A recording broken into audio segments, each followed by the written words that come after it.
Evangelho de Marcos, capítulo 1.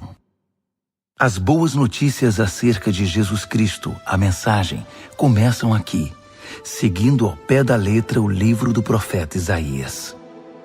Observem com atenção: enviei meu mensageiro adiante de vocês. Ele preparará a estrada para vocês. Trovão no deserto, preparem-se para a chegada de Deus. Tornem o caminho plano e reto. João o Batista apareceu no deserto pregando um batismo de mudança de vida que leva ao perdão dos pecados. As pessoas se atropelavam para ir a ele, desde a Judéia e Jerusalém, e enquanto confessavam seus pecados, eram batizadas por ele no Rio Jordão, como sinal de uma vida transformada. João vestia uma túnica de pelo de camelo, amarrada à cintura por um cinto de couro. Alimentava-se de gafanhotos e mel silvestre. Sua pregação era esta: o mais importante está por vir. O protagonista deste drama, perante o qual sou um simples figurante, mudará a vida de vocês. Eu os batizo aqui no rio, mudando a velha vida de vocês pela vida no reino. O batismo dele, com o Espírito Santo, irá mudá-los de dentro para fora. Nessa época, Jesus de Nazaré apareceu na Galiléia e foi batizado por João no Jordão. Assim que saiu da água, Jesus viu o céu aberto e o Espírito de Deus, à semelhança de uma pomba, descendo sobre ele. Com a visão do Espírito, ouviu-se uma voz: Você é o meu filho, escolhido e marcado pelo meu amor, a alegria da minha vida. Imediatamente o Espírito guiou Jesus ao deserto. Durante 40 dias e noites, ele foi testado por Satanás. Animais selvagens eram sua companhia e os anjos tomavam conta dele. Depois que João foi preso, Jesus mudou-se para a Galiléia e ali pregava: O tempo é agora. O reino de Deus está aqui. Mudem de vida e creiam na mensagem. Caminhando pela praia do mar da Galiléia, Jesus avistou Simão e seu irmão André pescando com redes. Era nisso que trabalhavam. Jesus convidou-os: Venham comigo. Vou fazer de vocês um novo tipo de pescadores. Vou mostrar como pescar pessoas em vez de peixes. Sem fazer uma pergunta, eles simplesmente largaram as redes e foram com ele. Alguns metros adiante, perto da praia, ele viu os irmãos Tiago e João, filhos de Zebedeu, que estavam no barco consertando as redes. Jesus fez aos dois a mesma proposta. Imediatamente, eles deixaram seu pai, Zebedeu, o barco e os empregados e o acompanharam. Eles entraram em Cafarnaum. Quando o sábado chegou, Jesus foi logo para a sinagoga e passou o dia lá ensinando. O povo ficou admirado com seu ensino objetivo e confiante, sem os sofismas e as citações usados pelos líderes religiosos. De repente, estando ele ainda na sinagoga, a reunião foi interrompida por um homem extremamente perturbado, que gritava: O que você veio fazer aqui conosco, Jesus? Sei o que você veio fazer aqui, Nazareno. Você é o Santo de Deus e veio aqui para nos destruir. Jesus ordenou: Quieto, saia dele.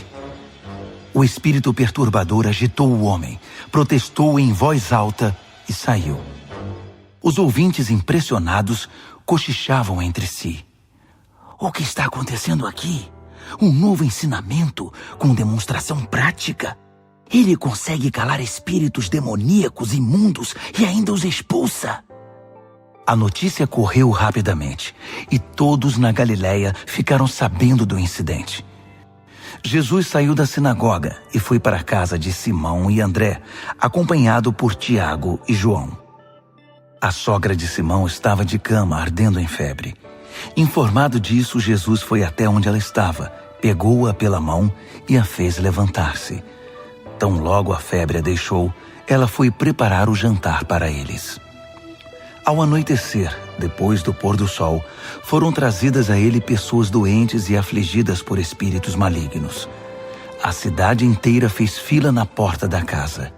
Ele curou os corpos doentes e as almas atormentadas. Os demônios conheciam sua verdadeira identidade, mas ele não permitia que se pronunciassem. Ainda não havia amanhecido quando ele se levantou e retirou-se para orar num lugar isolado.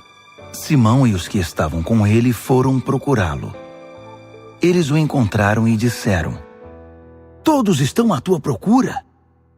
Jesus decidiu: Vamos a outras cidades para que eu possa pregar ali também. Faz parte da minha missão. Assim, por toda a Galiléia, ele visitou sinagogas, que era um lugar de reunião, pregando e expulsando demônios. Um leproso aproximou-se dele, ajoelhou-se e implorou: Se o Senhor quiser, pode me purificar. Emocionado, Jesus estendeu a mão, tocou o leproso e disse: Quero, fique limpo. A lepra desapareceu na hora. A pele do homem ficou lisa e saudável. Jesus o despediu com ordens estritas: Não diga nada a ninguém. Apenas se apresente ao sacerdote e leve a oferta de purificação, como Moisés prescreveu, para validar a cura diante da comunidade. Mas assim que se afastou de Jesus, o homem saiu contando a cura que recebera, espalhando a notícia por toda a cidade. Jesus então passou a entrar na cidade de modo mais discreto, pois já não podia fazer isso publicamente. No entanto, ele logo foi encontrado, e o povo corria para ele, vindo de todos os lugares. Marcos, capítulo 2. Passados alguns dias, Jesus voltou para Cafarnaum, e a notícia de que ele havia voltado logo se espalhou. Uma multidão se formou, bloqueando a entrada da casa, de modo que ninguém podia entrar ou sair. Ele estava ensinando a palavra, quando 4 homens apareceram, carregando um paralítico. Eles não conseguiram entrar por causa da multidão. Por isso removeram parte do telhado e desceram um paralítico em sua maca. Impressionado com tanta fé, Jesus disse ao paralítico: Filho, eu perdoo os seus pecados. Alguns líderes religiosos que estavam presentes começaram a cochichar entre si: Ele não pode falar assim. Que blasfêmia! Só Deus pode perdoar pecados. Jesus sabia o que eles estavam pensando e perguntou: Por que se mostram céticos? O que acham que é mais fácil? Dizer, eu perdoo os seus pecados, ou levante-se, pegue sua maca e comece a andar? Pois bem, para que fique claro que sou o Filho do Homem e estou autorizado a fazer uma coisa e outra, voltou-se para o paralítico e ordenou: Levante-se, pegue sua maca e vá para casa. E o homem assim fez. Levantou-se, pegou sua maca e saiu andando diante de todos. Eles esfregaram os olhos, custando acreditar no que viam. Mas então louvaram a Deus. Nunca vimos nada igual! Jesus foi uma vez mais caminhar à beira-mar, e de novo uma multidão foi atrás dele para ouvir seu ensino. Caminhando, ele viu Levi, filho de Alfeu, que era cobrador de impostos. Jesus convidou: Venha comigo. Ele se levantou e passou a segui-lo. Mais tarde, Jesus e os discípulos estavam jantando na casa de Levi, e seus convidados eram pessoas de má reputação. Surpreendentemente, alguns deles se tornaram seguidores de Jesus. Os líderes religiosos e os fariseus, vendo Jesus na companhia daquela gente, foram tomar satisfação com os discípulos. Que exemplo ele está dando, andando com essa gente desonesta e essa ralé? Jesus escutou a crítica e reagiu: Quem precisa de médico? Quem é saudável ou quem é doente? Estou aqui para dar atenção aos de fora, não para mimar os da casa que se acham justos. Os discípulos de João e os discípulos dos fariseus tinham o costume de jejuar. Por isso, alguns foram perguntar a Jesus: por que os seguidores de João e os fariseus adotam a disciplina do jejum, mas os seus seguidores não? Jesus respondeu: numa festa de casamento, vocês não economizam no bolo nem no vinho, porque estão festejando. Depois, poderão até precisar economizar, mas não durante a festa. Enquanto o noivo e a noiva estão com vocês, é tudo alegria. Depois que os noivos forem embora, o jejum pode começar. Ninguém joga água fria na fogueira enquanto tem gente em volta. Essa é a vinda do reino. Ele continuou: ninguém corta um cachecol de seda para remendar uma roupa velha. Usa-se um remendo que combine. Ninguém guarda vinho em garrafas rachadas. Num sábado, Jesus atravessava uma plantação de cereal. Enquanto caminhavam, os discípulos descascaram algumas espigas. Os fariseus reclamaram com Jesus: seus discípulos estão quebrando as regras do sábado. Jesus reagiu: é mesmo? Vocês nunca leram o que Davi e seus companheiros fizeram quando estavam com fome? Ele entrou no santuário e comeu o pão fresco do altar na frente do sacerdote principal Abiatar, o pão santo que ninguém podia comer senão os sacerdotes, e o repartiu com os companheiros. Jesus acrescentou: o sábado foi feito para o nosso benefício. Não somos escravos do sábado. O Filho do Homem não é escravo do sábado. É o Senhor dele. Marcos, capítulo 3. Depois disso, ele voltou à sinagoga e estava ali um homem que tinha uma das mãos aleijada. Os fariseus estavam de olho para ver se ele iria curá-lo, quebrando o sábado. Ele disse ao homem da mão aleijada: fique aqui, onde todos possam vê-lo. Então ele perguntou aos presentes: que atitude é coerente com o sábado? Fazer o bem ou o mal? Ajudar as pessoas ou deixá-las sem ajuda? Ninguém disse nada. Ele os encarou um a um, indignado com a religiosidade inflexível deles, e então ordenou ao homem: estenda a mão. Ele a estendeu. Ela ficou perfeita. Os fariseus se retiraram imediatamente, discutindo como unir forças com os partidários de Herodes para acabar com Jesus. Jesus partiu com seus discípulos para o mar, só para sair dali. Mas uma multidão imensa foi atrás dele. Gente da Galiléia, da Judéia, de Jerusalém, da Idumeia, da região próxima do Jordão e das vizinhanças de Tiro e Sidom. Um mundaréu de gente desejosa de conhecer ao vivo aquele de quem tanto tinham ouvido falar. Ele recomendou aos discípulos que tivessem um barco preparado. Assim, não seria atropelado pela multidão. Pelo fato de ele haver curado muitas pessoas, todos os que sofriam de algum mal se acotovelavam para chegar o mais perto possível dele e tocá-lo. E no caso dos espíritos malignos, quando o reconheciam, caíam e gritavam: você é o Filho de Deus! Mas Jesus não dava atenção a eles. Fazia-os calar, proibindo-os de dizer em público quem ele era. Ele subiu a uma montanha e convidou alguns para o acompanhar. Foram juntos, e ali ele escolheu 12 e os designou apóstolos. Jesus os reuniu para enviá-los a proclamar a palavra. Também lhes daria autoridade para expulsar demônios. Os 12 são: Simão. Jesus mais tarde chamou Pedro, que significa rocha. Tiago, filho de Zebedeu. João, irmão de Tiago. Jesus passou a chamar os irmãos Zebedeu de Boanerges, que significa filhos do trovão. André, Felipe, Bartolomeu, Mateus, Tomé, Tiago, filho de Alfeu, Tadeu, Simão o Zelote, Judas Iscariotes, que o traiu. Jesus foi para casa e, como sempre, uma multidão se formou em volta. Era tanta gente pedindo ajuda que ele não tinha tempo nem para comer. Alguns parentes, informados da situação, foram tirá-lo de lá, até pela força, se necessário.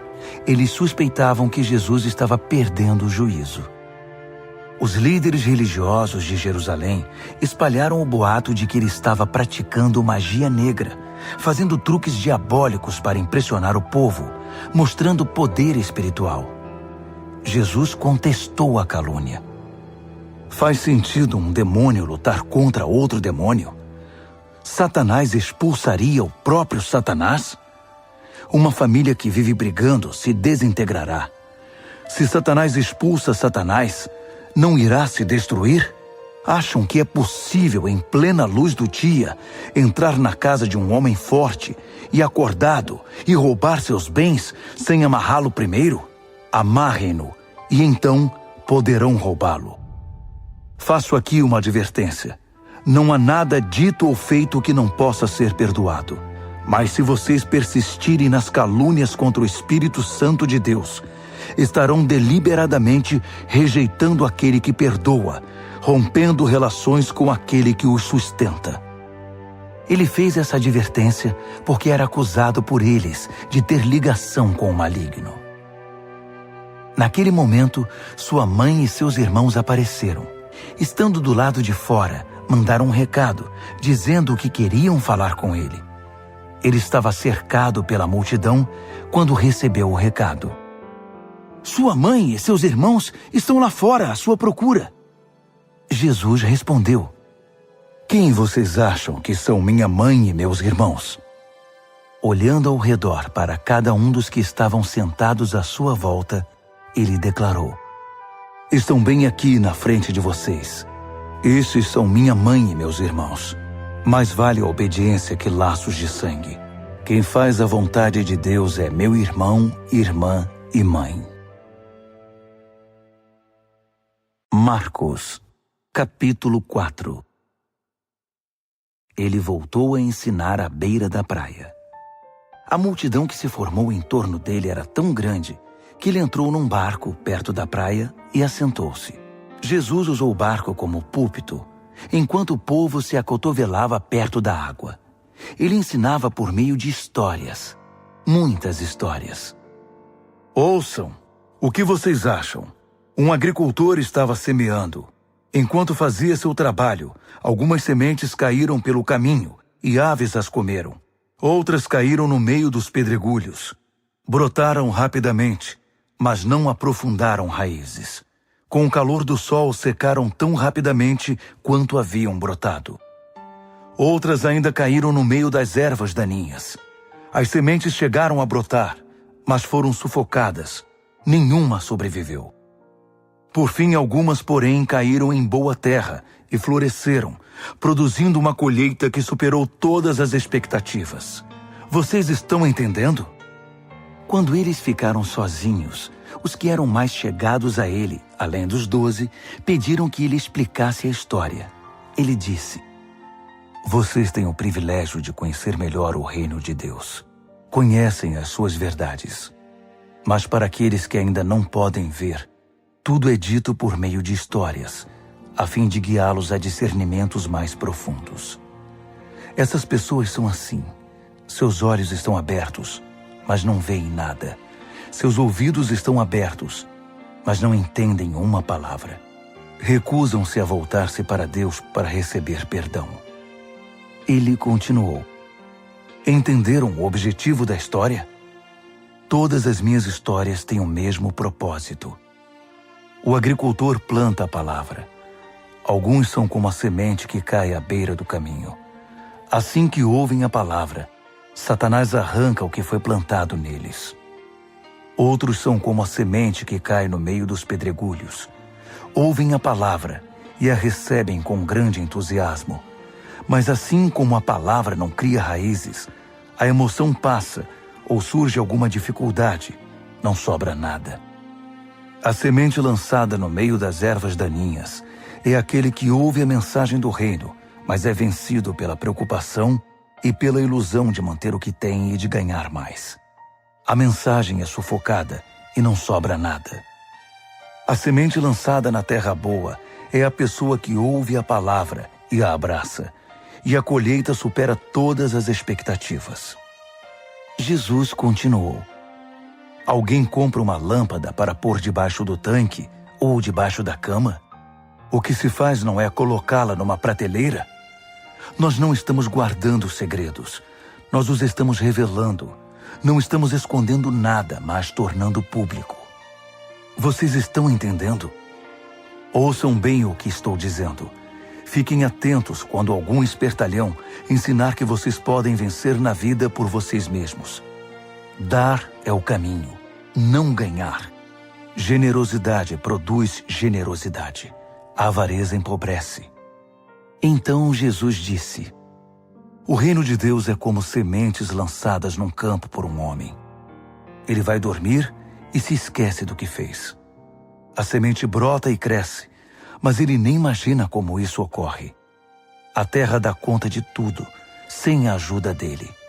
Primeiro o caule, depois a espiga e por fim o grão. Quando o grão está maduro, ele o colhe. É o tempo da colheita. Como podemos descrever o reino de Deus? Que ilustração podemos usar? É como a semente de mostarda.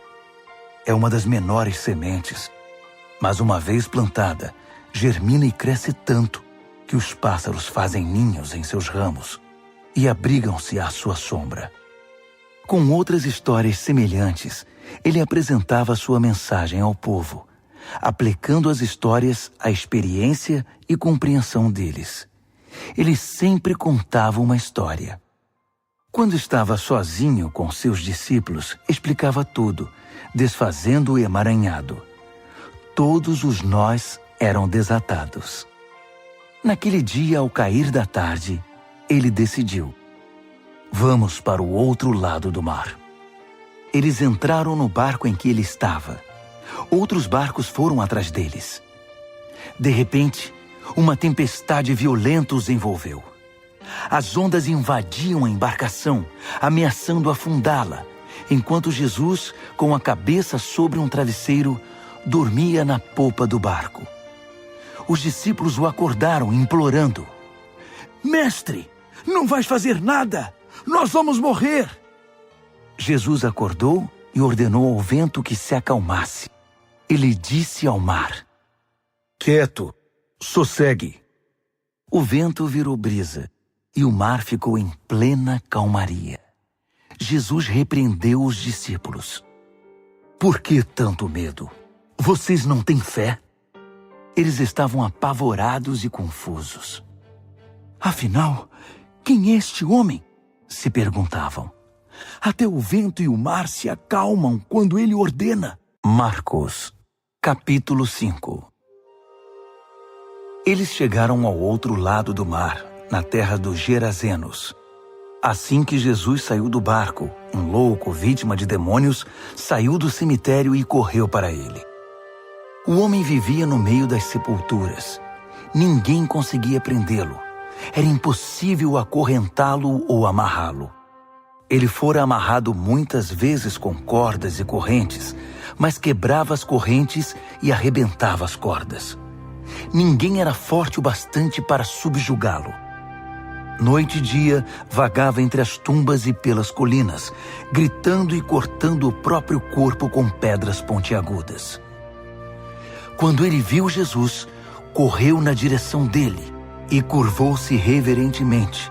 Depois, rugiu em protesto: o que queres comigo, Jesus, Filho do Deus Altíssimo? Em nome de Deus, não me perturbes. Jesus havia ordenado ao espírito maligno: fora, saia deste homem. Jesus perguntou: diga-me seu nome. Ele respondeu: meu nome é Multidão, pois somos muitos. Em desespero, implorou a Jesus que não o expulsasse daquela região. Uma grande manada de porcos estava pastando numa colina perto dali. Os demônios então suplicaram a Jesus: Manda-nos para os porcos. Permita que vivamos neles. Jesus permitiu. Mas aos porcos aconteceu pior do que ao homem. Enlouquecidos, correram, pularam de um penhasco, caíram no mar e se afogaram. Aterrorizados, os que cuidavam dos porcos saíram em disparada e contaram o incidente na cidade e na região. Todos queriam ver de perto o que havia acontecido. Eles encontraram Jesus e viram um louco assentado, usando roupas decentes e em perfeita saúde, não mais como alguém fora do juízo. Os que haviam presenciado a cena contaram aos outros o que acontecera ao endemoniado e aos porcos. No princípio, os curiosos ficaram impressionados. Depois, ficaram revoltados por causa dos porcos que haviam perdido e imploraram a Jesus que saísse dali e nunca mais voltasse. Jesus estava indo para o barco e o homem que fora liberto dos demônios pediu para acompanhá-lo, mas o mestre não o permitiu. Em vez disso, aconselhou: vá para casa, para seu povo. Conte-lhes o que o mestre, num gesto de misericórdia, fez por você. O homem voltou e, na área das 10 cidades, dava testemunho do que Jesus havia feito por ele. Ele se tornou o assunto da cidade. Após a travessia, uma imensa multidão formou-se à beira-mar. Um dos líderes da sinagoga, chamado Jairo, foi falar com Jesus. Ajoelhou-se diante dele e suplicou: Minha filhinha está à beira da morte. Vem comigo e impõe as mãos sobre ela para que melhore. Jesus foi com ele, e a multidão inteira os acompanhou, apertando-o e empurrando-o. Uma mulher que estava sofrendo de hemorragia havia 12 anos ouviu falar de Jesus. Muitos médicos haviam tratado dela, mas sem sucesso. Levaram todo o seu dinheiro e a deixaram pior que antes. Ela esgueirou-se por trás dele e tocou sua roupa. Ela pensava: basta eu tocar em sua roupa para ficar boa. No momento em que o tocou, a hemorragia parou. Ela pôde sentir a mudança. Sabia que estava livre daquele mal. No mesmo instante, Jesus sentiu que dele saíra poder. Voltou-se para a multidão e perguntou: quem tocou minha roupa? Os discípulos disseram: como assim? A multidão empurra e aperta de todo lado, e o Senhor quer saber quem o tocou? Mas ele insistiu, olhando ao redor para ver quem o tocara. A mulher, sabendo o que havia acontecido e que o havia tocado, tremendo de medo, ajoelhou-se diante dele e contou toda a história. Jesus lhe disse: filha, você se arriscou por causa da sua fé e agora está curada. Tenha uma vida abençoada. Seja curada da sua doença. Enquanto ele ainda falava, algumas pessoas chegaram da casa do líder da sinagoga e informaram: sua filha morreu. Por que continuar incomodando o mestre? Ouvindo o que diziam, Jesus tranquilizou o homem: não dê atenção a eles. Apenas confie em mim. Ele não permitiu que ninguém fosse com ele, exceto Pedro, Tiago e João. Entraram na casa, abrindo caminho entre os fofoqueiros, sempre ávidos por uma novidade, e pelos vizinhos que haviam trazido comida. Jesus foi ríspido com eles. Por que todo esse falatório e essa choradeira sem sentido? A criança não está morta, está dormindo. As pessoas na casa zombavam dele, achando que ele não sabia o que estava dizendo. Contudo, Jesus dispensou todos eles, chamou o pai e a mãe da criança e seus companheiros e entrou no quarto da menina. Segurando a mão dela, ordenou: Talita, cumi, que significa: menina, levante-se. Ela se levantou e começou a andar. A menina tinha 12 anos de idade. Os pais, obviamente, não continham a alegria, mas Jesus deu ordens estritas para que não contassem nada a ninguém e ordenou: deem a ela alguma coisa para comer. Marcos, capítulo 6. Quando partiu dali, Jesus voltou para sua cidade. Seus discípulos o acompanharam. No sábado, ele começou a ensinar na sinagoga. Os ouvintes ficaram impressionados. Ele é muito bom, comentavam. De onde vem tanta sabedoria, tanta capacidade? Perguntavam-se. Não demorou, porém, já estavam falando mal dele. Ora, ele é apenas um carpinteiro, o filho de Maria. Nós o conhecemos desde menino. Conhecemos também seus irmãos, Tiago, José, Judas e Simão, e suas irmãs. Quem ele pensa que é? Mesmo sem conhecê-lo direito, eles o desprezavam. Jesus declarou: um profeta só não é importante em sua terra e em sua família, nas ruas em que brincou quando criança. Jesus não pôde fazer muita coisa ali. Impôs as mãos sobre uns poucos doentes e os curou. Nada mais. Não pôde vencer a resistência deles. Assim, decidiu visitar as outras cidades, ensinando o povo. Jesus convocou os 12 e enviou-os em duplas. Deu-lhes autoridade e poder para enfrentar a oposição maligna, além das seguintes instruções. Não pensem que precisarão de muito equipamento para cumprir a missão. Vocês são o equipamento. Nada de depender do dinheiro. Sejam simples. Nada de hospedagem de luxo. Hospedem-se num lugar simples e contentem-se com isso. Se não forem bem recebidos e se não os ouvirem, retirem-se sem estardalhaço, sem fazer cena. É hora de dar de ombros e continuar o caminho. Então eles partiram. Em alegre tom de urgência, anunciaram uma mudança radical de vida. Por onde passaram, expulsaram demônios e levaram saúde aos doentes, ungindo o corpo e curando a alma. Herodes tinha conhecimento de tudo isso, porque o nome de Jesus estava na boca de todo mundo. O rei dizia: esse deve ser João o Batista, que voltou dos mortos. Por isso é capaz de fazer milagres. Outros discordavam. Não, é Elias. Outros ainda opinavam. É um profeta, exatamente como os profetas dos tempos antigos. Herodes, porém, insistia. Tenho certeza de que é João. Eu o decapitei e agora ele está de volta, vivo. Esse Herodes foi aquele que mandara que João fosse preso e acorrentado por causa de Herodias, mulher de seu irmão Filipe. Pois João havia irritado Herodes por denunciar o adultério do rei. Fervendo de raiva, ela queria matá-lo, mas não ousou fazê-lo porque Herodes respeitava João. Convencido de que ele era um homem santo, o rei dispensava-lhe um tratamento especial. Sempre que o ouvia, sentia-se culpado. Mesmo assim, apreciava a palavra de João. Entretanto, chegou um dia especial, o aniversário de Herodes. Ele convidou toda a elite da Galileia, toda a nobreza. A filha de Herodias entrou no salão do banquete e dançou para os convidados. Ela encantou Herodes e todos os convidados. O rei disse à moça: peça-me qualquer coisa, darei o que você quiser. Entusiasmado, acrescentou: juro que divido meu reino com você se me pedir.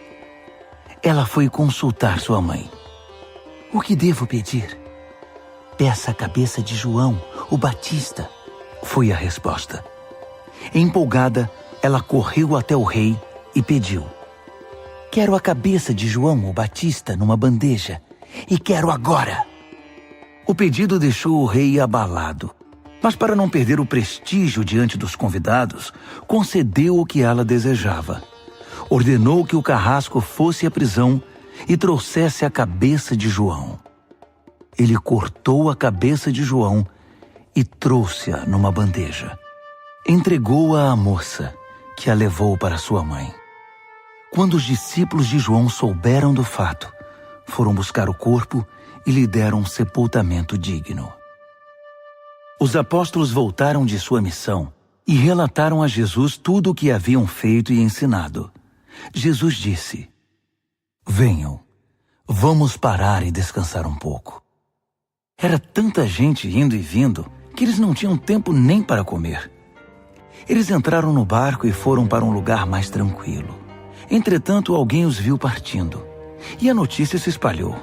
Muita gente saiu correndo das cidades vizinhas e chegou ao lugar de destino antes deles. Quando Jesus saiu do barco, uma multidão imensa o aguardava. Ao ver todo aquele povo, ele ficou comovido. Afinal, eram como ovelhas sem pastor. Ele imediatamente pôs-se a ensiná-los. Já no cair da tarde, os discípulos viram que Jesus estava se alongando e o interromperam. Estamos no meio do nada e está ficando tarde. Despede o povo para que eles saiam e consigam o que comer nas redondezas. Jesus respondeu: vocês vão dar comida a eles. Eles perguntaram: é sério? Mesmo que gastemos uma fortuna? Mas ele não estava brincando. Quantos pães vocês têm? Verifiquem. Não demorou para saberem. 5 pães e 2 peixes, informaram. Jesus mandou que todos se assentassem em grupos de 50 ou de 100 na grama verde. Ele tomou os 5 pães e os 2 peixes, olhou para o céu, orou, abençoou o pão, partiu e entregou tudo aos discípulos, que por sua vez o repartiram com o povo. Ele fez o mesmo com o peixe. Todos comeram e ficaram satisfeitos. Os discípulos recolheram 12 cestos de sobras, e os que participaram da refeição foram cerca de 5.000.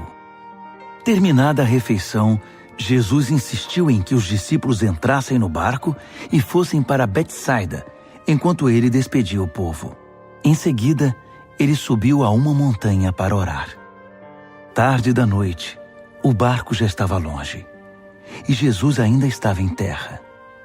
Ele podia ver a dificuldade de seus companheiros com os remos, pois o vento estava contra o barco. Por volta das 4 horas da madrugada, Jesus foi na direção deles, andando sobre o mar.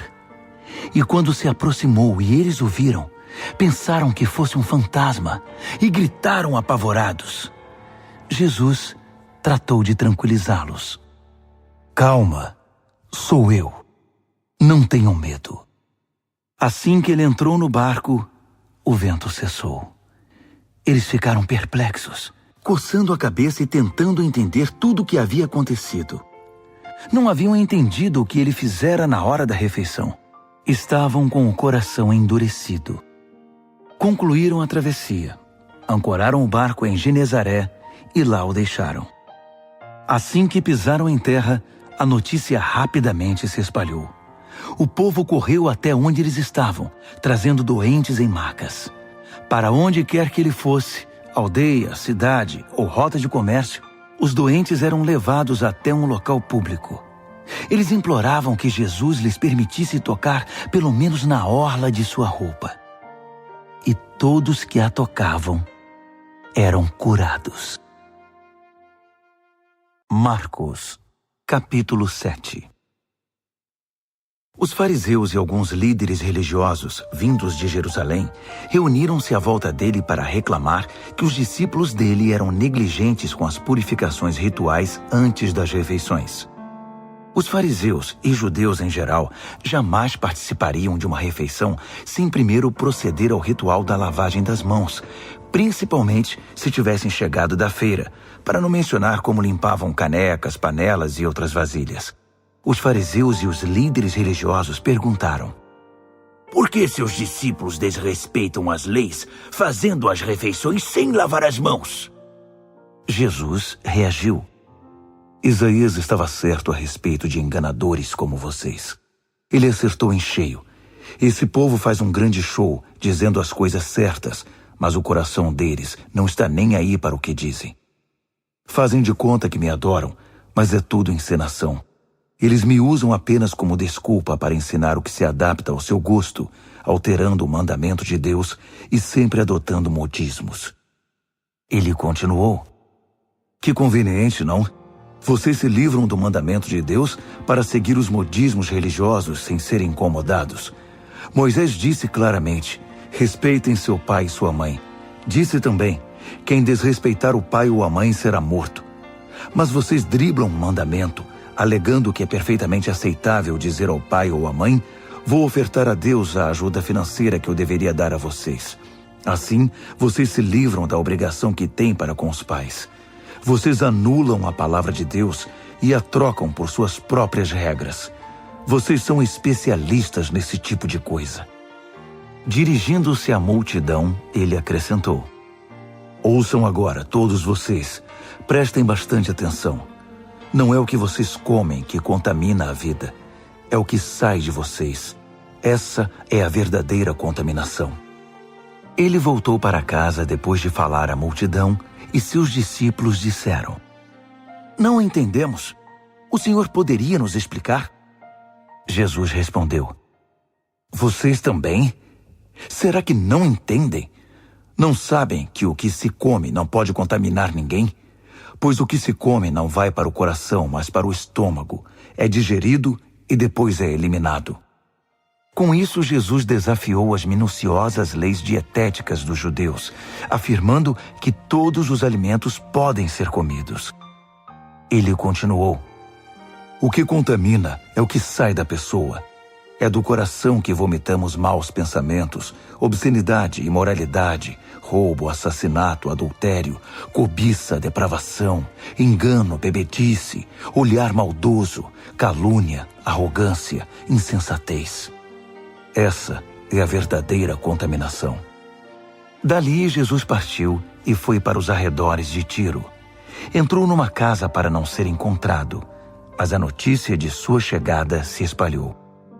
Ele estava dentro de casa quando uma mulher, cuja filha era perturbada por um espírito maligno, ficou sabendo de sua presença ali. Ela se ajoelhou aos seus pés, implorando ajuda.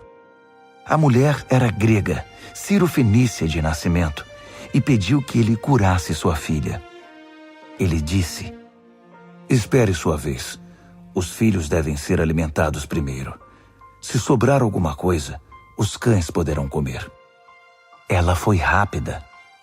Entendo, mestre, mas os cães não comem das migalhas que os filhos deixam cair? Jesus ficou impressionado. Tem razão. Vá para casa. Sua filha não está mais perturbada.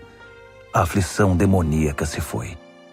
Ela foi para casa e encontrou a filha tranquila na cama, livre daqueles tormentos. Ele deixou a região de Tiro e voltou para o mar da Galileia, passando por Sidom e pelo distrito das 10 cidades. Algumas pessoas trouxeram um homem que não podia ouvir nem falar e pediram a Jesus que impusesse as mãos sobre ele. Jesus tocou nos ouvidos do homem e passou-lhe um pouco de saliva na língua. Então orou, suspirou profundamente e ordenou: Efatá, abra-se. E assim aconteceu. O homem ouvia e falava perfeitamente. Jesus ordenou que mantivessem o fato em segredo, mas eles, entusiasmados, não paravam de falar no assunto. Diziam: ele faz tudo muito bem. Faz até o surdo ouvir e o mudo falar. Marcos, capítulo 8. Foi na mesma ocasião que Jesus outra vez se viu diante de uma multidão faminta. Ele chamou seus discípulos e disse: Estou com o coração partido por causa desta gente. Há 3 dias estão comigo e não tenho o que comer. Não posso mandá-los embora com fome. Vão acabar desmaiando no caminho.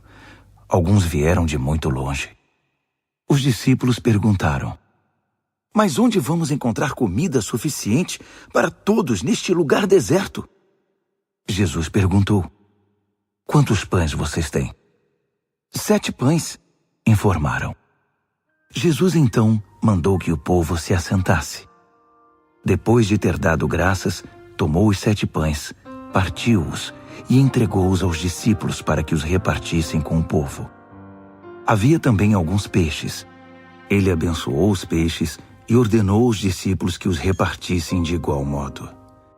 Todos comeram à vontade, e foram necessários 7 grandes cestos para recolher as sobras. E os que participaram da refeição foram cerca de 4.000. Depois de despedir a multidão, Jesus entrou no barco com os discípulos e foram para Dalmanuta. Quando chegaram, os fariseus vieram pressioná-lo para que ele desse uma prova de quem era. Desafiado, Jesus perguntou: por que esta geração pede um sinal milagroso como garantia? A verdade é que vocês não terão sinal nenhum. Dali ele voltou para o barco e dirigiu-se para o outro lado do mar. Os discípulos, porém, esqueceram-se de levar pão, exceto por um pedaço. Aproveitando a oportunidade, Jesus aconselhou-os: fiquem de olho no fermento dos fariseus e dos partidários de Herodes. Pensando que ele os repreendia por haverem esquecido o pão, começaram a culpar um ao outro. Percebendo o que se passava, Jesus perguntou: por que estão discutindo por haverem esquecido o pão? Não entenderam ainda? Não conseguem perceber? Não se lembram dos 5 pães que demos aos 5.000? Quantos cestos de sobras vocês recolheram? Eles responderam: 12. E dos 7 pães para os 4.000? Quantos cestos de sobras vocês recolheram? 7. Ele perguntou: ainda não entendem? Ao chegarem eles a Betsaida, algumas pessoas trouxeram um cego e pediram a Jesus que o tocasse. Tomando-o pela mão, ele o levou para fora da cidade. Passou saliva nos olhos do homem, impôs as mãos sobre ele e perguntou: consegue ver alguma coisa? Ele olhou para cima e disse: vejo homens, só que eles parecem árvores andando. Jesus voltou a impor as mãos sobre ele. Dessa vez, o homem percebeu que havia recuperado completamente a visão. Agora via tudo com perfeição. Jesus mandou-o para casa, advertindo: não entre na cidade. Jesus e seus discípulos visitaram as cidades ao redor de Cesareia de Filipe. Enquanto caminhavam, ele perguntou: quem o povo diz que eu sou? Eles responderam: alguns pensam que é João o Batista, outros acham que é Elias. Há quem pense que é algum dos profetas. Ele insistiu: e vocês, quem acham que eu sou? Pedro declarou: tu és o Cristo, o Messias. Jesus pediu que guardassem segredo, que não dissessem nada a ninguém. Em seguida, resolveu explicar algumas coisas. É necessário que o Filho do Homem seja maltratado, levado a julgamento e declarado culpado pelos líderes do povo, sacerdotes e líderes religiosos. Que seja morto e 3 dias depois ressuscite. Ele falava de modo simples e claro para que todos entendessem. Pedro, porém, protestou, segurando-lhe o braço. Vendo que os discípulos hesitavam em aceitar os fatos, Jesus repreendeu Pedro. Pedro, saia do meu caminho. Fora, Satanás. Você não tem ideia de como Deus trabalha. Reunindo uma multidão e seus discípulos, Jesus disse: quem quiser seguir-me, tem de aceitar minha liderança. Quem está na garupa não pega na rédea. Eu estou no comando. Não fujam do sofrimento. Abracem-no. Sigam-me e mostrarei a vocês como agir. Autoajuda não é ajuda. O autossacrifício é o caminho, o meu caminho, para ser realmente salvo. Qual é a vantagem de conquistar tudo o que se deseja e perder a si mesmo? O que vocês teriam para dar em troca da própria alma? Se vocês têm vergonha de mim ou do meu caminho por causa dos seus amigos inconstantes e sem futuro, saibam que irão enfrentar uma vergonha muito maior na presença do Filho do Homem quando ele voltar, envolto pela glória de Deus, seu Pai, com um exército de anjos. Marcos, capítulo 9. Então ele foi para casa dizendo: não é sonho. Alguns de vocês aqui verão tudo isso acontecer. O reino de Deus chegando com força total. 6 dias depois, 3 dos discípulos viram isso acontecer. Jesus levou Pedro, Tiago e João a um alto monte. Ali sua aparência mudou diante deles. Suas roupas brilhavam intensamente, de uma brancura tal que ninguém seria capaz de produzir. De repente, eles perceberam que Elias e Moisés estavam ali também, conversando com Jesus. Então Pedro interrompeu a conversa. Rabi, que grande momento! Que tal se construíssemos 3 memoriais na montanha? Um para o Senhor, um para Moisés e um para Elias. Ele falava sem pensar, apavorado e maravilhado com o que via. Naquele instante, uma nuvem brilhante os envolveu, e da nuvem ouviu-se uma voz. Este é meu filho, marcado pelo meu amor. Ouçam-no. No minuto seguinte, os discípulos olharam ao redor, esfregando os olhos. Não estavam vendo mais ninguém a não ser Jesus. Enquanto desciam a montanha, Jesus os fez prometer que guardariam segredo. Não digam nada a ninguém sobre o que viram, até que o Filho do Homem levante-se dos mortos. Mas eles ficaram imaginando o que significaria levantar-se dos mortos. Eles fizeram uma pergunta. Por que os líderes religiosos dizem que Elias tem de vir primeiro? Jesus explicou. Elias vem para deixar tudo pronto.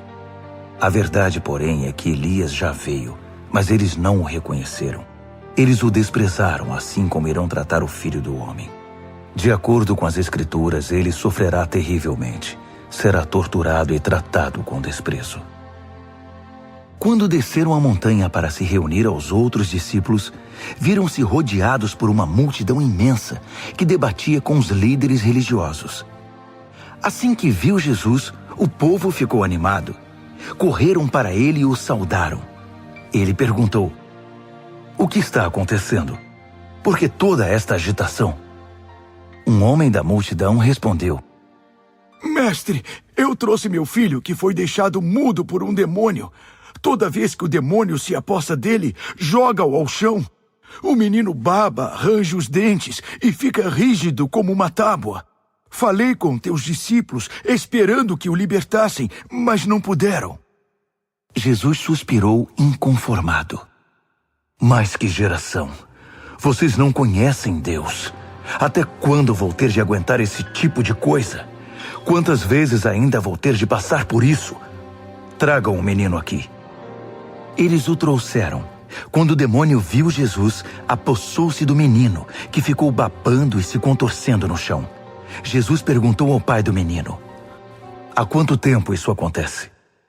Desde que era pequeno. Muitas vezes o demônio o joga no fogo ou no rio para matá-lo. Se o Senhor puder fazer alguma coisa, tenha misericórdia e nos ajude. Jesus disse: se eu puder, tudo é possível para quem tem fé. Assim que Jesus disse essas palavras, o pai do menino exclamou: eu creio, mas me ajude a vencer as minhas dúvidas. Percebendo que a plateia ficava cada vez maior, Jesus deu ordens expressas ao espírito maligno. Espírito mudo e surdo, eu ordeno, sai dele e não volte. Com muito estardalhaço, o espírito saiu. O menino estava pálido como um defunto, de modo que as pessoas começaram a dizer: ele está morto. Mas tomando-o pela mão, Jesus o levantou. O menino ficou em pé. Depois que chegaram a casa, os discípulos perguntaram a Jesus: por que não podemos expulsar o demônio? Ele respondeu: não há outro meio de se livrar desse tipo de demônio, a não ser com oração. Saindo dali, viajaram pela Galileia. Jesus não queria que ninguém soubesse de seu paradeiro, pois queria ensinar seus discípulos. Ele anunciou: o Filho do Homem está para ser traído por gente que não quer nada com Deus. Eles o matarão, mas 3 dias depois ele aparecerá, vivo. Eles não sabiam do que ele estava falando, mas tinham medo de perguntar. Eles foram para Cafarnaum. Já em casa, ele perguntou: o que vocês discutiam pelo caminho? O silêncio foi constrangedor, porque eles estavam discutindo sobre quem deles era o maior. Ele se assentou, chamou os 12 e disse: saibam que quem quiser ser o primeiro ficará por último e será servo de todos. Ele pôs uma criança no meio da sala e, pegando-a nos braços, disse: Quem recebe uma dessas crianças como eu estou fazendo, recebe-me também. Mais que isso, recebe o próprio Deus que me enviou. Então, João disse a Jesus: Mestre, vimos um homem usando o teu nome para expulsar demônios e o impedimos, porque ele não é do nosso grupo. Jesus reprovou-os: Não o impeçam. Ninguém pode usar meu nome para fazer algo bom e poderoso e no momento seguinte afastar-se de mim. Se ele não é inimigo, é aliado. Qualquer um que lhes der um copo d'água em meu nome está do nosso lado, e Deus levará isso em conta.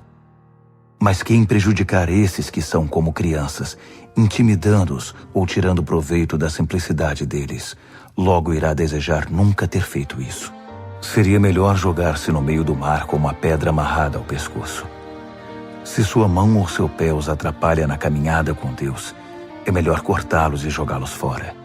É preferível viver mutilado ou aleijado do que ter 2 mãos e 2 pés que o levem para a fornalha de fogo eterno. Se seu olho desvia sua atenção de Deus, arranque-o e jogue-o fora. É preferível viver com apenas um olho do que ter uma visão perfeita no fogo do inferno.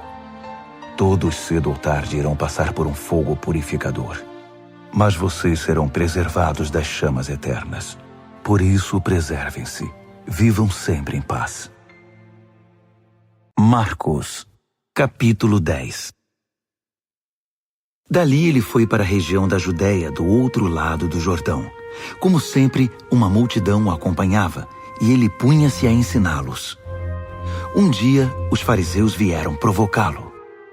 É permitido a um homem divorciar-se de sua esposa? Jesus perguntou: O que Moisés determinou?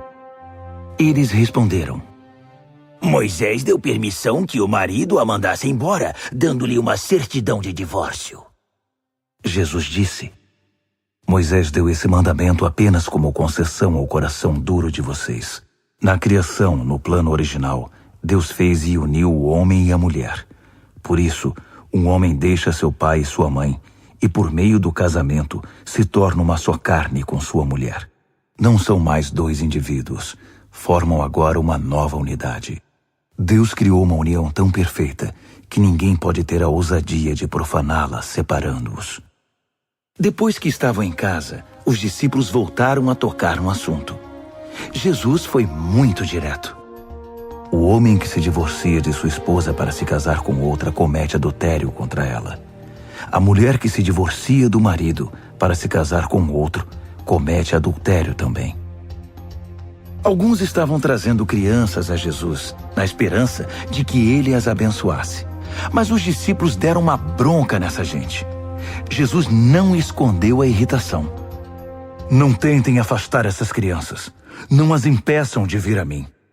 O reino de Deus é feito de pessoas que são como crianças. Prestem atenção. Se vocês não aceitarem o reino de Deus com a simplicidade de uma criança, nunca entrarão nele. Então, tomando as crianças nos braços, impunha as mãos sobre elas e as abençoava. Jesus caminhava pela rua e um homem veio correndo, ajoelhou-se e perguntou: Bom mestre, que devo fazer para alcançar a vida eterna? Jesus perguntou: Por que você me chama bom? Ninguém é bom a não ser Deus. Você conhece os mandamentos. Não mate, não cometa adultério, não roube, não minta, não engane, honre seu pai e sua mãe. Ele disse: Mestre, faço tudo isso desde muito novo. Jesus olhou-o nos olhos e, cheio de amor por ele, disse: Falta algo. Venda tudo o que você tem e dê aos pobres. Toda a sua riqueza então estará no céu. Depois venha me seguir. Foi um choque. Aquela era a última coisa que ele esperava ouvir.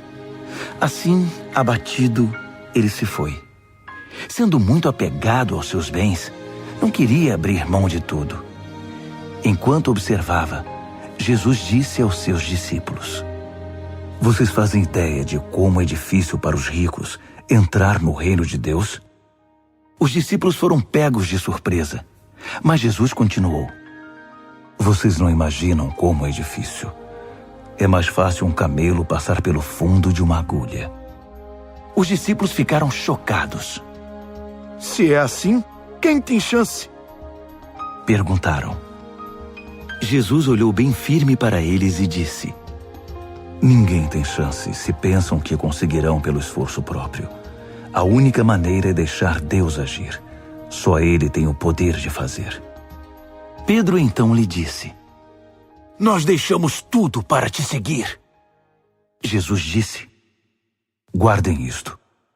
Ninguém que sacrifique casa, irmãos, irmãs, mãe, pai, filhos, propriedades, seja o que for, por minha causa e por causa da mensagem, sairá perdendo.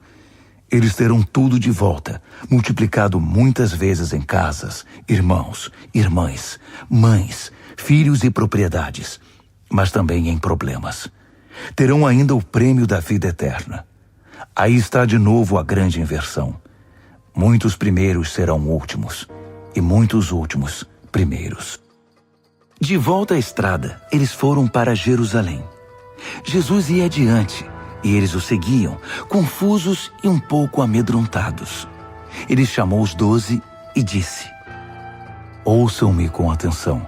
Estamos a caminho de Jerusalém.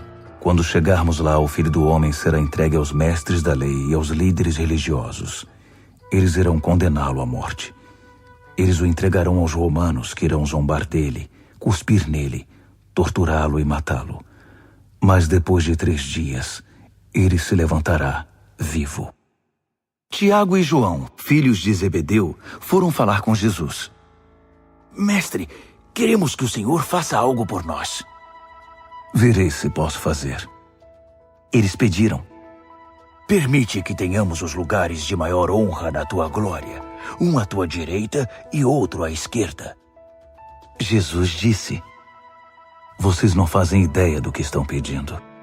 Vocês são capazes de beber do cálice que estou para beber e de receber o batismo que estou para receber? Sem dúvida, disseram eles. Por que não? Jesus disse: Pensem nisto. Vocês vão mesmo beber o cálice que eu bebo e ser batizados com o meu batismo.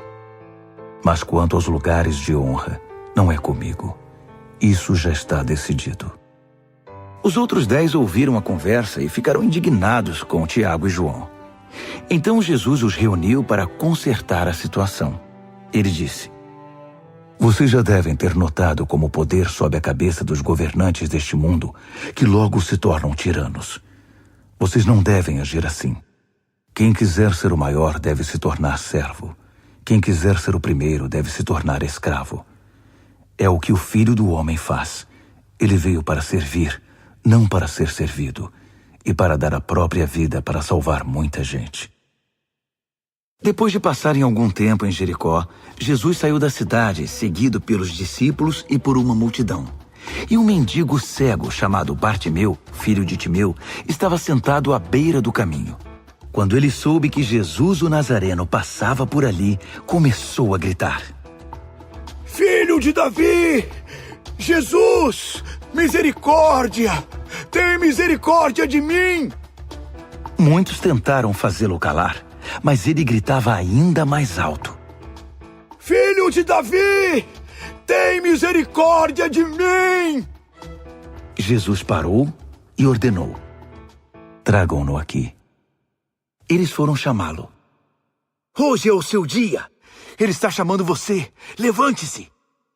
Jogando longe sua capa, ele ficou em pé e foi até Jesus. Jesus perguntou: O que você quer de mim? O cego respondeu: Senhor, eu quero ver. Siga seu caminho. Sua fé salvou e curou você, disse Jesus. No mesmo instante, ele recuperou a visão e seguia Jesus estrada fora.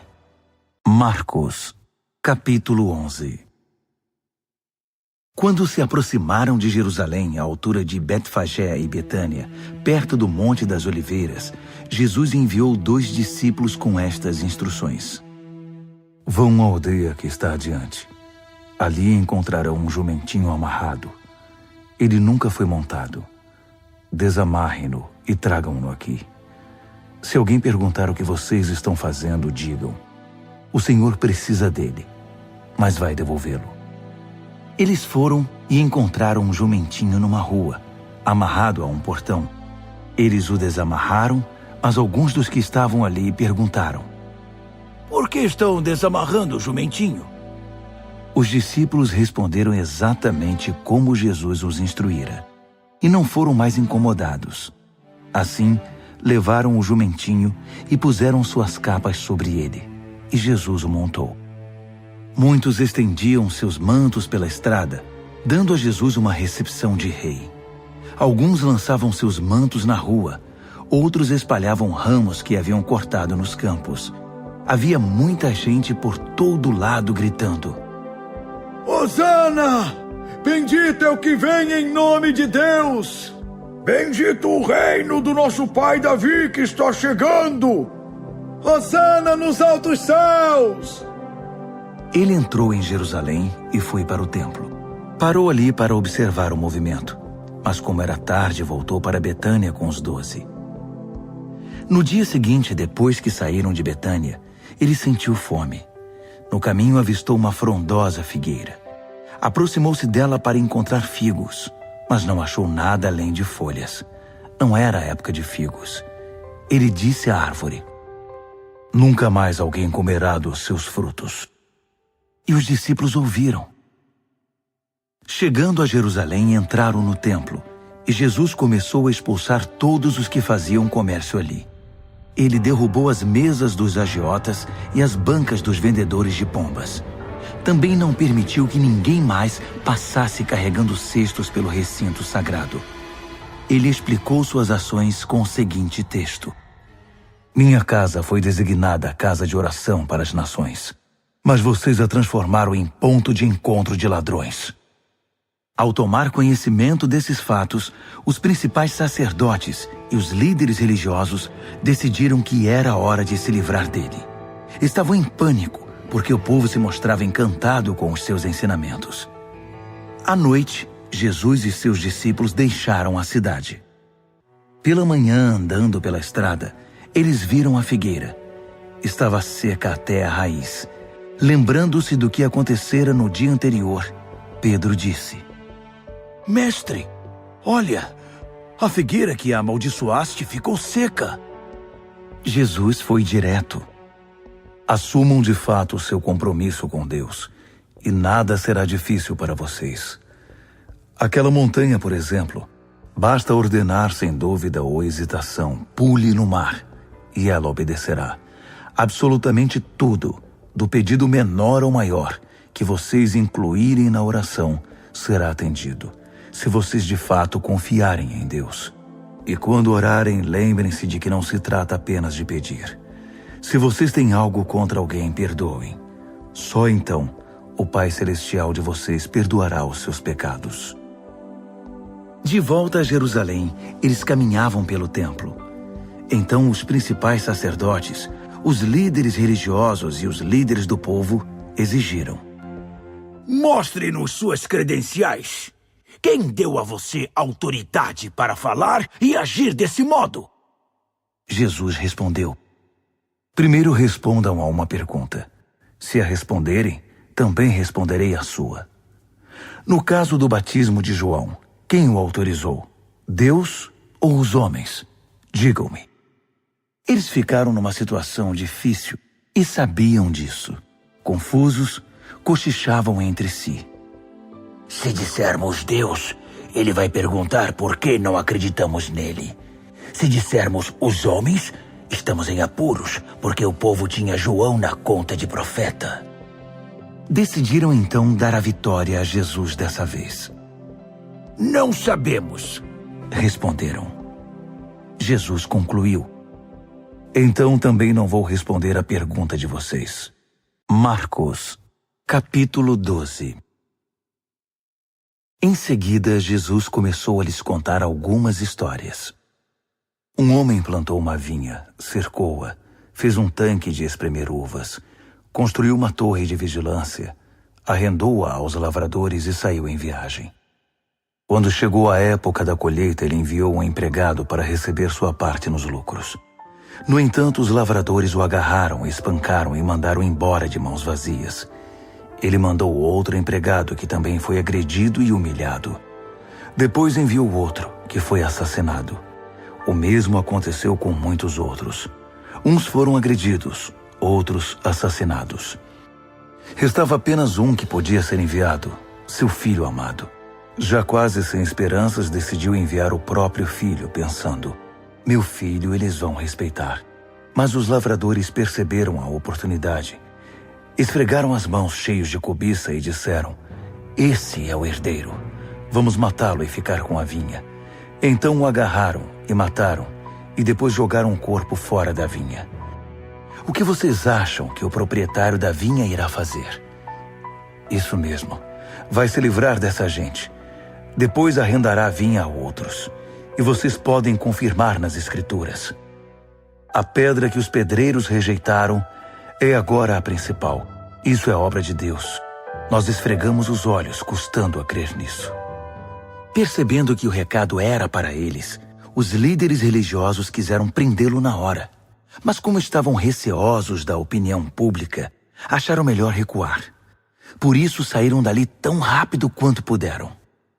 Os mesmos líderes enviaram alguns fariseus e partidários de Herodes, certos de que iriam incriminá-lo.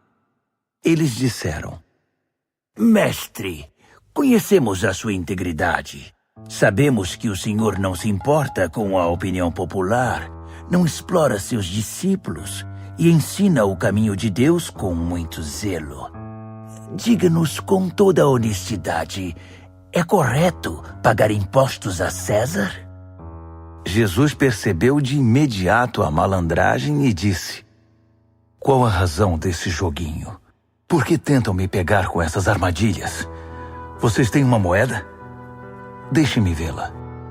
Eles lhe entregaram uma moeda. Quem é este que aparece na moeda? Que nome está gravado nela? César, disseram. Jesus concluiu: deem a César o que lhe pertence e deem a Deus o que lhe é devido.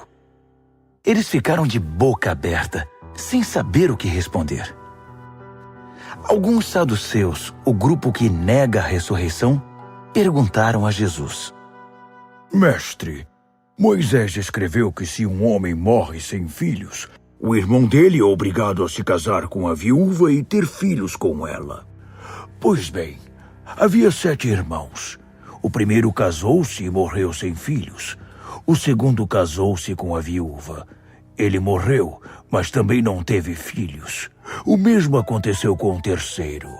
De fato, os 7 se casaram com ela, mas nada de filhos. Por fim, a mulher morreu. A pergunta é esta: na ressurreição, de quem ela será esposa? Afinal, ela foi casada com cada um deles. Jesus respondeu: vocês estão raciocinando errado e vou dizer por quê. Primeiro, não conhecem as Escrituras. Segundo, não sabem como Deus atua. Depois da ressurreição, o casamento já não mais existirá. Assim como os anjos, toda a nossa atenção estará em Deus. Com respeito à ressurreição dos mortos, vocês nunca leram as Escrituras? Vejam que Deus, de dentro da sarça, disse a Moisés: eu sou, não eu era, o Deus de Abraão, o Deus de Isaque e o Deus de Jacó. O Deus vivo é o Deus dos vivos, não dos mortos. Portanto, vocês não sabem de nada. Um dos líderes religiosos, depois de acompanhar os debates e perceber como Jesus era incisivo em suas respostas, fez uma pergunta: qual é o mais importante de todos os mandamentos?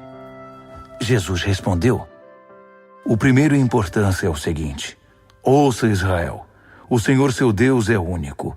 Ame o Senhor seu Deus com toda a paixão, toda a fé, toda a inteligência e todas as forças.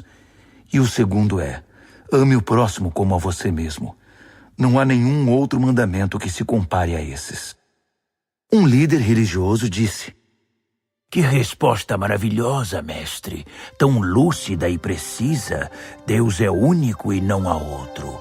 Devemos amá-lo com toda paixão, inteligência e forças e amar ao próximo como a nós mesmos. Isso é melhor que qualquer oferta ou sacrifício. Quando Jesus percebeu como aquele homem era sábio, comentou: Você está quase lá, quase no reino de Deus. A partir daquele momento, ninguém mais ousou fazer perguntas a Jesus. Enquanto ensinava no templo, Jesus perguntou: Como podem os líderes religiosos ensinar que o Messias é filho de Davi, quando todos sabemos que Davi, inspirado pelo Espírito Santo, disse: Deus disse ao meu Senhor: Assente-se aqui ao meu lado direito até que eu faça dos seus inimigos um descanso para os pés. Davi declara que o Messias é seu mestre. Como pode, então, o Messias ser também seu filho? A multidão estava maravilhada com o que ouvia.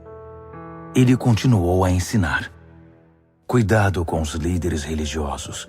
O prazer deles é ostentar títulos acadêmicos, receber elogios publicamente, desfrutar posições de destaque e assentar-se nos lugares principais durante o serviço religioso. Além disso, o tempo todo eles exploram os fracos e indefesos. Quanto mais oram, pior fica a situação deles. Mas no fim, eles irão pagar por tudo isso. Assentado atrás de um gasofilácio, ele observava o povo depositar dinheiro na hora da coleta. Os ricos faziam ofertas voltosas, mas uma viúva pobre aproximou-se e ofertou 2 pequenas moedas, uns míseros centavos. Jesus chamou os discípulos em particular e comentou: A verdade é que essa viúva pobre deu uma oferta maior que a dos demais. Todos os outros deram do que não precisavam. Ela fez uma extravagância, algo que não podia fazer. Deu tudo o que possuía.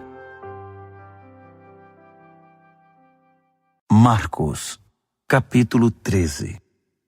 Jesus saía do templo quando um dos discípulos chamou sua atenção. Mestre, olhe essas pedras, essas construções. Jesus disse: Vocês estão impressionados com essa arquitetura grandiosa? Tudo isso será um monte de ruínas, até a última pedra. Mais tarde, enquanto ele estava sentado no Monte das Oliveiras, num local de onde podia avistar o templo, Pedro, Tiago, João e André foram conversar com ele. Quando essas coisas vão acontecer? Que sinal teremos de que tudo caminha para um desfecho? Jesus explicou: Cuidado com os falsos profetas do fim dos tempos. Muitos líderes com identidade falsa alegarão: Eu sou o Messias. Eles vão enganar muita gente. Quando ouvirem falar de guerras e ameaças de guerra, não entrem em pânico. Serão notícias comuns, não um sinal do fim. Haverá cada vez mais guerras entre as nações e conflitos entre os líderes. Em vários lugares haverá terremotos e fome. Mas tudo isso é nada comparado com o que está por vir. Fiquem atentos, pois vocês serão levados aos tribunais, e tudo irá de mal a pior. Vocês serão torturados, e todos perseguirão os que levam o meu nome. Vocês serão postos como sentinelas da verdade. A mensagem tem de ser pregada em todo o mundo. Quando traírem vocês e os levarem aos tribunais, não se preocupem com o que dizer. Quando chegar o momento, digam o que estiver no coração. O Espírito Santo dará testemunho por intermédio de vocês. Haverá irmão matando irmão, pai matando filho, filho matando os pais. Todos odiarão vocês por causa do meu nome. Fiquem firmes. Isso é necessário. Fiquem firmes até o fim. Vocês não ficarão desamparados, pois serão salvos. Estejam preparados para fugir quando virem a besta da profanação, estabelecida onde nunca deveria estar. Quem lê não terá dificuldade de entender o que estou falando. Quando isso acontecer, se vocês estiverem na Judéia naquele tempo, corram para as colinas. Se estiverem trabalhando no quintal, não voltem para buscar nada em casa. Se estiverem no campo, não voltem para buscar agasalho. As grávidas e as que amamentam sofrerão mais. Orem para que isso não aconteça no inverno. Serão dias difíceis. Nada parecido aconteceu desde que Deus fez o mundo, nem depois haverá. Se esses dias de aflição seguissem o curso normal, ninguém suportaria. Mas por causa dos escolhidos de Deus, a aflição será encurtada. Se alguém anunciar, aqui está o Messias, ou apontar, lá está ele, não caiam nessa. Falsos messias e pregadores mentirosos surgirão aos montes. Suas credenciais impressionantes e seus deslumbrantes espetáculos, se possível, iludiriam até os escolhidos de Deus. Fiquem atentos, pois eu os avisei com antecedência. Após aqueles tempos difíceis, o sol perderá o seu brilho, a lua ficará nublada, as estrelas cairão do céu e os poderes cósmicos sofrerão abalo. Então todos irão ver o Filho do Homem chegar em grande estilo. Seu esplendor encherá o céu. Ninguém deixará de ver. Ele enviará seus anjos, que ajuntarão os escolhidos de Deus dos 4 cantos da terra, desde os lugares mais distantes. Aprendam a lição da figueira. Quando percebem que ela começou a florescer e verdejar, vocês sabem que o verão está chegando. O mesmo acontecerá com vocês. Quando virem os sinais, saberão que não demorará muito. Levem isso a sério. Não estou me dirigindo apenas às gerações futuras, mas a vocês também. Esta era continua até que todas essas coisas aconteçam. O céu e a terra vão desaparecer, mas as minhas palavras jamais. Querem saber o dia e a hora? A verdade é que ninguém sabe, nem os anjos do céu, nem mesmo o Filho, só o Pai. Portanto, fiquem atentos, pois vocês não sabem o momento exato. É como um homem que vai viajar e deixa a casa sob a responsabilidade dos empregados, cada qual com uma tarefa, e põe o porteiro para vigiar. Portanto, permaneçam em seu posto, vigiando. Vocês não sabem a que horas o dono da casa vai voltar. De noite, à meia-noite, ao cantar do galo ou pela manhã. Vocês não vão querer que ele apareça sem aviso e os encontre dormindo no posto. Por isso reforço a advertência. Permaneçam em seus postos. Vigiem. Marcos, capítulo 14. Dali a 2 dias começaria a festa da Páscoa, com 8 dias de duração, e a festa dos pães sem fermento. Os principais sacerdotes e líderes religiosos estavam procurando um modo de prender Jesus e matá-lo. Eles concordaram em que não deveriam fazer isso durante a semana da Páscoa. Não queremos iniciar uma guerra, disseram. Jesus estava em Betânia como convidado de Simão, o leproso. Enquanto jantava, uma mulher apareceu com um frasco de perfume muito caro. Abrindo o frasco, ela derramou o perfume sobre a cabeça de Jesus. Alguns convidados ficaram indignados. Que desperdício! Esse perfume poderia ser vendido pelo valor do salário de 1 ano e o dinheiro distribuído entre os pobres. Eles fuzilavam a mulher com os olhos. Jesus, porém, disse: Deixem-na em paz. Por que vocês a incomodam? Ela acaba de fazer algo tão maravilhoso para mim. Os pobres estarão sempre aí, todos os dias, mas eu não. Sempre que quiserem, poderão fazer algo por eles, mas não para mim. Ela fez o que pôde, quando pôde. Ungiu meu corpo para o sepultamento. Tenho certeza de uma coisa. Em qualquer lugar do mundo em que a mensagem for pregada, o que ela fez aqui será lembrado e admirado. Então Judas Iscariotes, um dos 12, procurou o sacerdote principal, determinado a trair Jesus. Eles mal podiam acreditar no que ouviam e lhe prometeram uma boa recompensa. Ele ficou apenas esperando o momento certo de entregá-lo. No primeiro dia da festa dos pães sem fermento, dia de preparar o sacrifício da Páscoa, os discípulos perguntaram a Jesus: Onde queres que preparemos a ceia da Páscoa? Ele orientou 2 dos discípulos. Vão para a cidade. Um homem com um jarro de água encontrará vocês. Sigam-no. Perguntem ao proprietário da casa em que ele entrar. O mestre quer saber em qual aposento ele poderá comer a ceia da Páscoa com seus discípulos. O homem mostrará a vocês uma sala no 2º andar, espaçosa, limpa e arrumada. Façam ali os preparativos. Os discípulos foram para a cidade e tudo aconteceu como ele lhes dissera. Eles prepararam ali a refeição pascal. Depois do pôr do sol, ele chegou com os 12. Quando estavam à mesa, Jesus disse: Tenho algo difícil, mas importante a dizer. Um de vocês me trairá. Alguém que, neste momento, come comigo. Chocados, começaram a dizer um após o outro: Eu não! Ele respondeu: É um dos 12, alguém que come sempre comigo. O Filho do Homem sofrerá a dor da traição, já prevista nas Escrituras. Até aí nenhuma surpresa. Mas ai do traidor do Filho do Homem. Melhor que ele nunca tivesse nascido. Durante a refeição, depois de tomar o pão e abençoá-lo, Jesus o partiu, deu-o aos discípulos e disse: Tomem, isto é meu corpo. Tomando o cálice e dando graças a Deus, entregou-o a eles também, e todos beberam.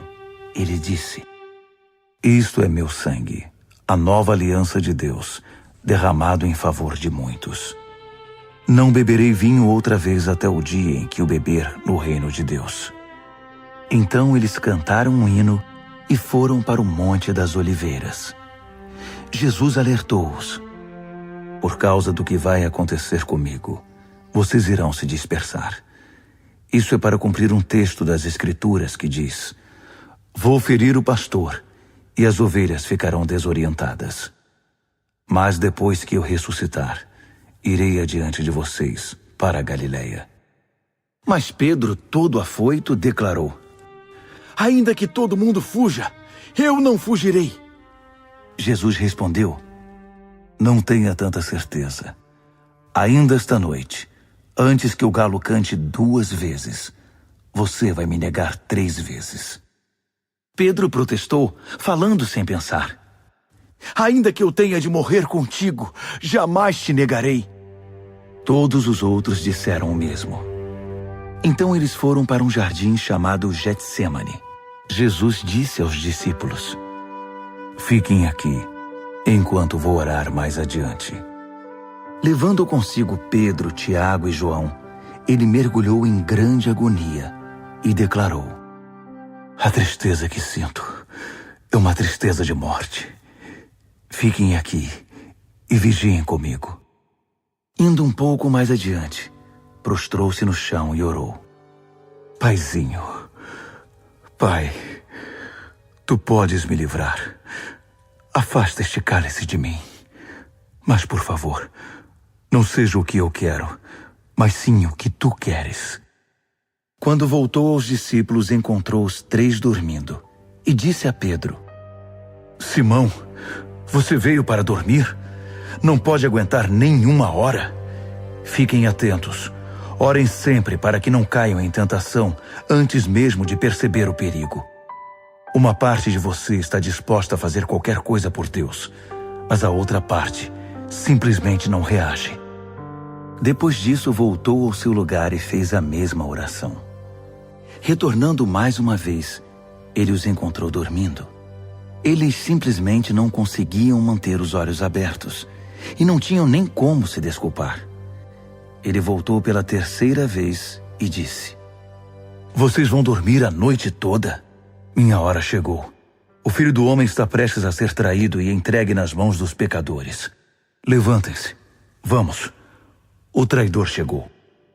Ele mal acabou de falar e Judas, do grupo dos 12, apareceu, acompanhado por um bando de maus elementos enviados pelos principais sacerdotes, líderes religiosos e demais líderes. Eles traziam espadas e paus. O traidor havia combinado um sinal com eles. Aquele a quem eu beijar é o procurado. Prendam-no. Não o deixem fugir. Ele foi direto a Jesus e o beijou, dizendo: Mestre. Os homens então o prenderam com muita brutalidade. Mas um dos que estavam com Jesus desembainhou a espada e atacou o servo do sacerdote principal, cortando-lhe a orelha. Mas Jesus reagiu. O que é isto? Vieram me buscar com espadas e paus, como se eu fosse um bandido perigoso? Dia após dia estive ensinando no templo, e vocês nunca moveram um dedo contra mim. Vocês acabam de confirmar os escritos proféticos. Nessa hora, todos os discípulos já haviam fugido. Um jovem seguia o grupo de longe. Tudo que ele trazia sobre o corpo era um lençol. Alguns daqueles homens tentaram agarrá-lo, mas ele escapou. Fugiu nu, deixando o lençol para trás. O grupo que prendeu Jesus levou-o ao sacerdote principal, que estava reunido com os principais sacerdotes, líderes do povo e líderes religiosos. Pedro os seguira a uma distância segura. Quando chegaram ao pátio do sacerdote principal, ele se misturou com os servos e foi se aquecer perto da fogueira. Os principais sacerdotes, conspirando com o concílio judaico, tentavam achar acusações contra Jesus para condená-lo à morte. Não encontraram nada. Muitos davam falso testemunho, mas um depoimento contradizia o outro. Alguns homens apareceram com esta história. Nós o ouvimos dizer: vou derrubar o templo, construído com tanto esforço, e em 3 dias construirei outro, sem ao menos erguer a mão. Mesmo assim, não havia plena concordância entre os relatos. Nesse momento, o sacerdote principal levantou-se e perguntou a Jesus: O que você tem a dizer dessa acusação? Jesus não deu resposta. O sacerdote principal insistiu, mudando a pergunta. Você é o Messias, o Filho do Deus bendito? Jesus foi direto. Sim, eu sou, e você mesmo verá. O Filho do Homem assentado à direita do Todo-Poderoso, vindo nas nuvens do céu. Nessa hora, o sacerdote principal perdeu a compostura. Rasgando a própria roupa, gritou: Ouviram isso? Acham que precisamos de mais testemunhas? Vocês testemunharam a blasfêmia! Vão deixar que isso fique assim? Por unanimidade, eles o condenaram, e foi sentença de morte. Alguns começaram a cuspir nele. Vendaram-lhe os olhos e batiam nele, provocando. Quem bateu em você? Profetize! Os guardas levaram-no dali, sem interromper o espancamento. Enquanto isso, Pedro estava no pátio. E aconteceu que uma das empregadas do sacerdote principal, vendo Pedro se aquecer ali, olhou para ele e disse: Você estava com Jesus, o Nazareno? Mas ele negou. Não sei do que você está falando. Quando ele passou pelo pórtico, um galo cantou. A moça apontava para ele e dizia aos que estavam por ali: Ele é um deles, tenho certeza. E Pedro negou mais uma vez. Pouco depois, as pessoas ali começaram a insistir. Você tem de ser um deles. Está na cara que você é galileu. Então Pedro ficou muito nervoso e jurou: Nunca vi esse homem de quem vocês estão falando. Na mesma hora, o galo cantou pela segunda vez. Pedro lembrou-se do que Jesus dissera: Antes que o galo cante 2 vezes, você vai me negar 3 vezes. Sem se conter, desabou a chorar.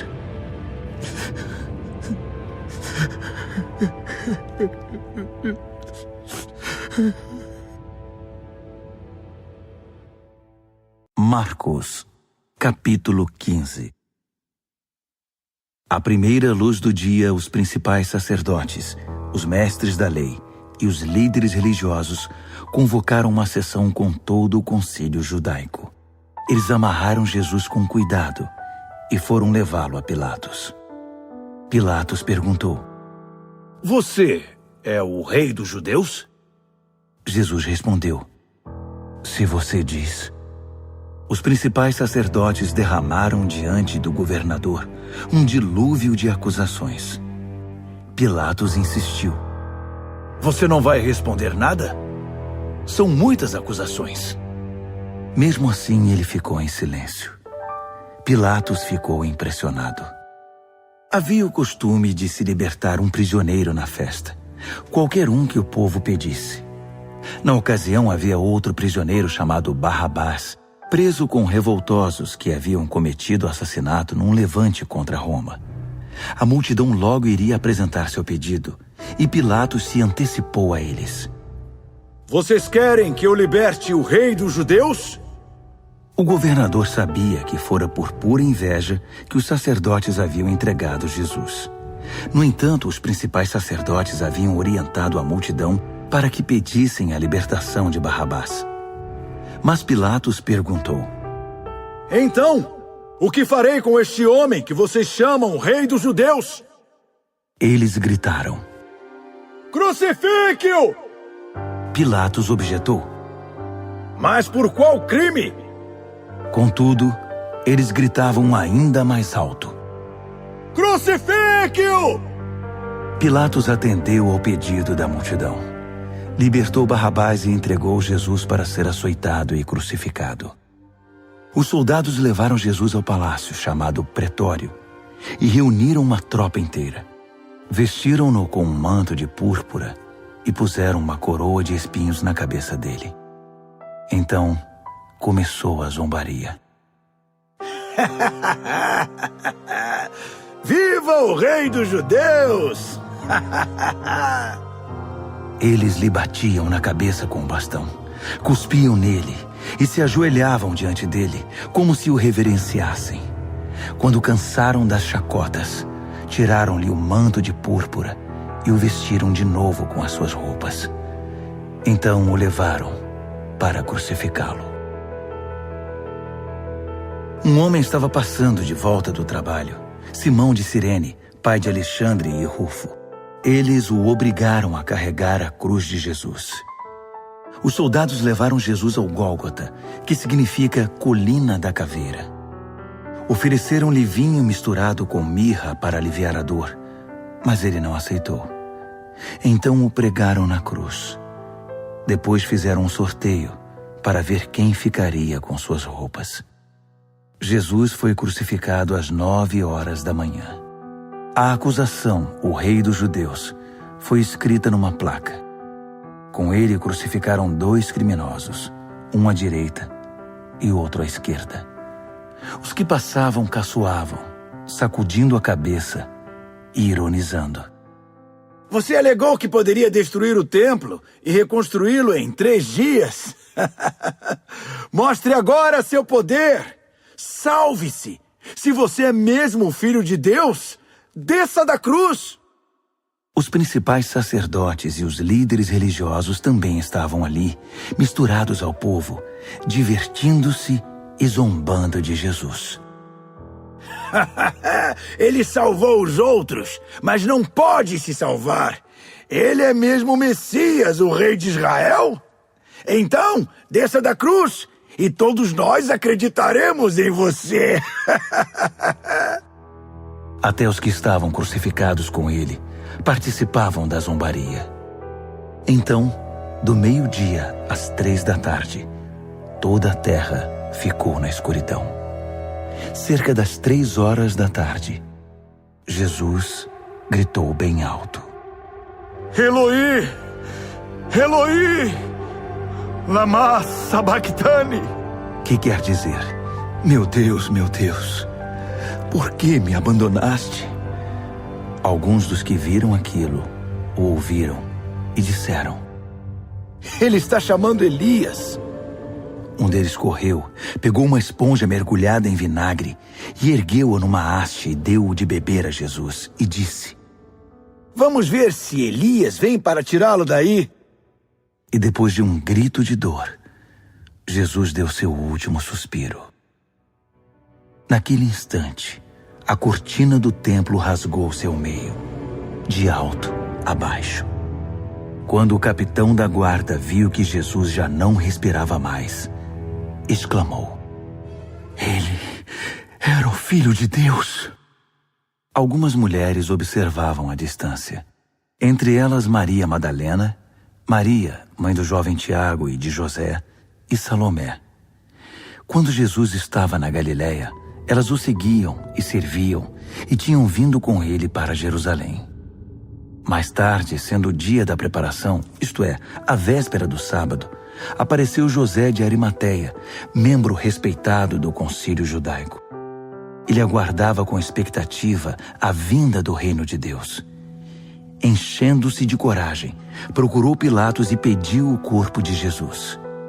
Pilatos duvidou que ele tivesse morrido tão rapidamente e mandou o capitão verificar se Jesus estava de fato morto.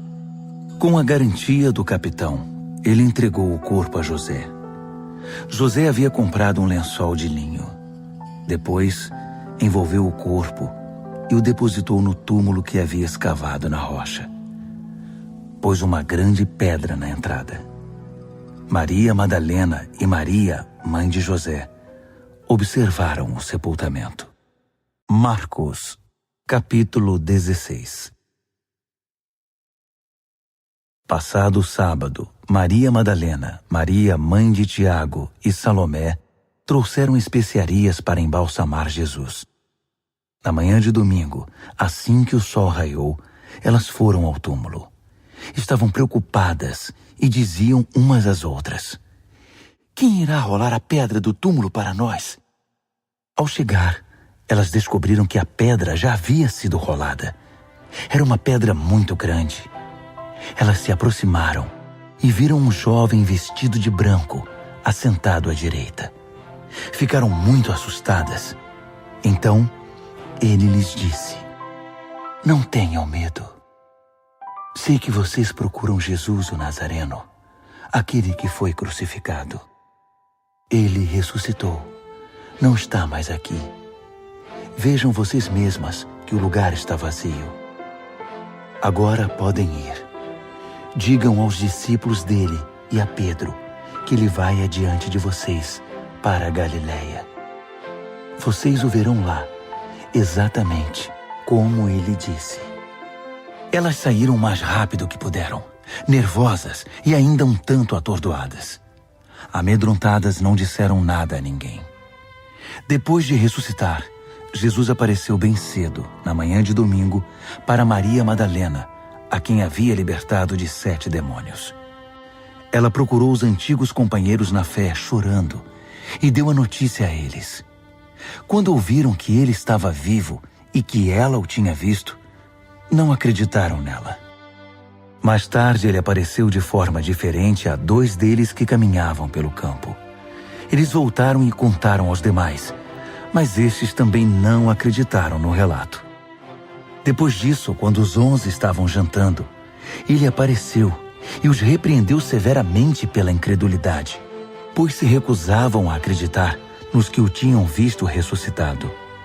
Então, ele ordenou: "Saiam pelo mundo. Vão a toda parte e anunciem a mensagem com as boas notícias de Deus para todos. Quem crer e for batizado está salvo.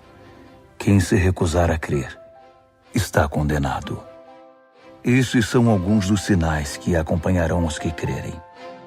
Eles vão expulsar demônios em meu nome, falar em novas línguas, pegar em serpentes e até beber veneno sem que nada lhes aconteça. Também vão impor as mãos sobre os enfermos e curá-los." Então o Senhor Jesus, depois de orientá-los, foi elevado ao céu e assentou-se ao lado de Deus no lugar da mais alta honra. Os discípulos saíram por toda parte pregando. O Senhor trabalhava com eles, confirmando a mensagem com provas inquestionáveis.